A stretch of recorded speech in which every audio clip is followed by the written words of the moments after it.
So I came out of the President Curtis premiere thinking that it was just fine, extremely inoffensive, some funny moments, and a show that definitely has potential. After watching the second episode though, I surprisingly came out of it leaning much more toward the positive side, but upon thinking about it too long, I honestly feel myself going back to the middle. This is a breakdown and review of episode 2 of President Curtis, Triangle. Like the title suggests, this episode features the Bermuda Triangle, another major conspiracy in history. So I was expecting to see a myriad of wild monsters and creatures showing up, and a bunch of them did. So much so that I couldn't even identify half of them. See, the Loch Ness monster washes up ashore, dead. A nice subversion from the theme song. I actually thought this was them connecting to Rick and Morty, since in the episode Air Force Wong, Rick and Curtis apparently killed it off screen. This could just mean that there's an entire species of this monster. Now, it's revealed here that the US has a prison for all kinds of paranormal monsters, located at the center of the Bermuda Triangle, which is why Nessie here was wearing a prison jumpsuit. Curtis is worried because that triangle prison is supposed to be extremely secure, but this is the 4th escape in 3 years, all under the watch of the same warden. On top of that, before they even escaped, the prison logs registered them as dead. Funny how the show creates even more conspiracies within another conspiracy. Fucking meta ass writing. Speaking of meta, Banks here seems to think it's an inside job. Inside job, get it?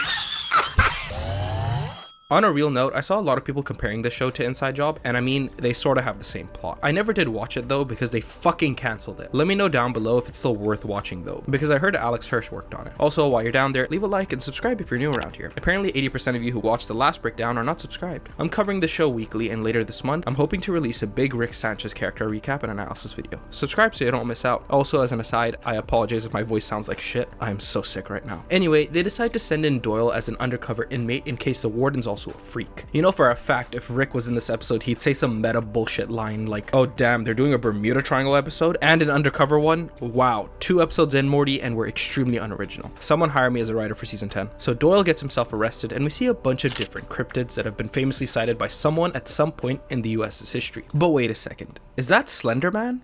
Lured some schoolgirls into the woods, made them stab each other. Yep, that's him alright. Honestly, really nostalgic to see him after so long. I also love the way he sounds, it's so stupid. But they got me on tax evasion.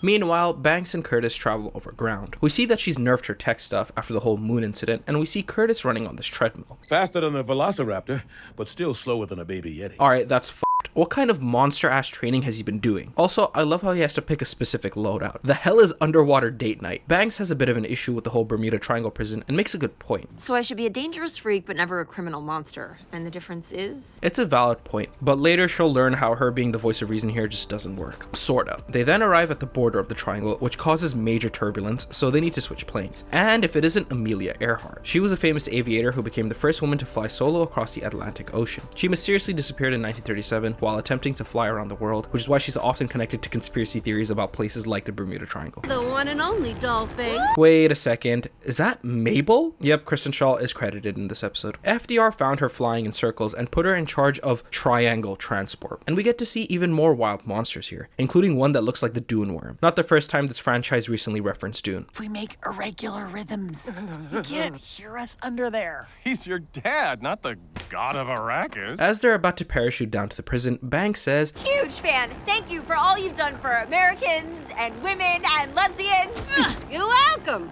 Wait, people are still doing labels? So I did some research here, and no, Amelia Earhart was never confirmed to be lesbian, but there were rumors she had an affair with Eleanor Roosevelt. I'm not going to say any more about this in case a certain group gets offended. She very well could have been lesbian. I'm just reading shit off the internet, man. Curtis tells Banks they're not dilly-dallying and going full hard-ass on the warden. That is, until the warden reveals he's a Marine and Curtis drops his guard entirely. Hoorah! Hoorah! Hoorah! Hoorah! Hoorah! Hoorah! Man, this stupid hoorah running gag ended up getting a chuckle out of me. Oh shit, I've just realised. What? You're a dick. Not for real, I didn't even notice the scary lady from The Ring. Anyways, Banks and Curtis try to get down to business, but she notes this Golden Pyramid Award of the Warden. You're thinking if there's a big riot and a climactic showdown in this office, I'll end up impaled by a symbol of my hubris. Well, if so, I'll welcome that death. Hoorah! Man, fuck this show. Like, I get it, Rick and Morty writers love meta commentary, but like, it gets to a point, man. Of course they're making fun of that cliche, I get that. But personally, I don't think self-awareness makes up for an extremely cliche ending and plot. Don't worry, everything he says here does happen. Doyle tries to gather intel discreetly where he sees Dracula in the sky. At first I thought this was supposed to be Cthulhu, but I think he's supposed to be some swamp thing / man thing creature. He ends up being that one prison inmate in these plots that helps the main character. While inspecting the way Nessie got out, the warden warden states he has a new work initiative for the inmates, quite literally ripping off Monsters Inc. Right, like a one-eyed Billy Crystal. Of course, referencing Mike Wazowski, Billy Crystal voices him. Banks splits off to actually get intel while Curtis sucks the warden's marine dick, and Doyle gets closer and closer to what actually happened to Nessie. He finds that specific inmates are selected for going through the East Wing, most likely a place where they get tortured or outright killed. That's when the guards try to sick a bunch of monsters on Doyle, but he pulls a Rorschach. I'm not locked in here with you. I'm locked in here with me! Because Doyle's causing a ruckus, the warden gets a call and Curtis, like a fucking dumbass, tells him his whole plan. Oh, quite the oorah move. Right? I don't know why I love that so much, it's so stupid. Of course, he betrays him. When we come back, we see Doyle, Man-Thing, and Curtis trapped in these machines. See, that Monsters Inc. thing was way more literal than everyone thought. He's literally trying to siphon people's screams. Also, I can't be the only one who thinks this machine is really similar to that machine Evil Rick used on various Mortys to shield him. Banks eventually finds them, and because her new security protocol is extremely anal, she ends up letting all the prisoners out, leading to the aforementioned prison riot. It is here where we see "Hello, Governor," and the three learn that all their lessons cancel each other out. Curtis realizes his hard-on for the Marine took his focus away, Banks says that she was wrong in thinking these creatures didn't need to be detained, and Doyle says that in truth, not all monsters should be detained. You get it, guys? It's a triangle. Doyle takes care of the ring lady, Man-Thing takes care of this ventriloquist dummy who states, Jeff Dunham should be in this cell, not me! Had to search him up, Jeff Dunham was a famous ventriloquist. In the end, Amelia Earhart ends up saving them, and yeah, the warden called it. The punchline, the canister he's been trying to fill using people's screams actually only fills up when something ironic occurs. I do like the ending where Amelia Earhart becomes the new warden, and the swamptopus creature begins tutoring the other monsters in prison. Of course, he's teaching them Pythagorean theorem. I do appreciate the wholesome ending, to be honest, but here's the thing. When I first watched this episode with my brain completely turned off, I actually really liked it. Seeing the chaos with all the cryptid monsters plus the stupid Ura joke, I was like, yeah, this was solid. But then, because it's my job to make these videos and rewatch the episode with my brain turned on, I'm now back at the